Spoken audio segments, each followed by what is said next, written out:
শুধু বৃষ্টি বৃষ্টি আর বৃষ্টি, আর এই বৃষ্টির ওয়েদারে বাঙালির ঘরে ঘরে খিচুড়ি তো মাস্ট। আজকে বৃষ্টি শেষে আমাদের যখন রোদ উঠেছে তখন আমাদের খিচুড়ি রান্না হয়েছে। যাই হোক, গরম গরম খিচুড়ি খেয়ে বেরিয়ে পড়লাম একটু বর্ধমান যাব বলে। টুকিটাকি কিছু কাজ তো আছেই, তার সঙ্গে ছিল বেটুর ডক্টর চেক আপ, তাই জন্য ওকেও সঙ্গে নিয়েছি।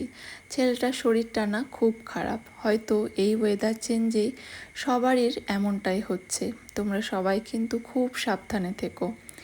ডক্টর চেক আপের আগে বেটুর প্রয়োজনীয় কয়েকটা জিনিস নেওয়ার জন্য গিয়েছিলাম একটু মলে। সেখান থেকে আবার নিজেরও সংসারের কিছু টুকিটাকি জিনিস আমি নিয়ে নিয়েছিলাম।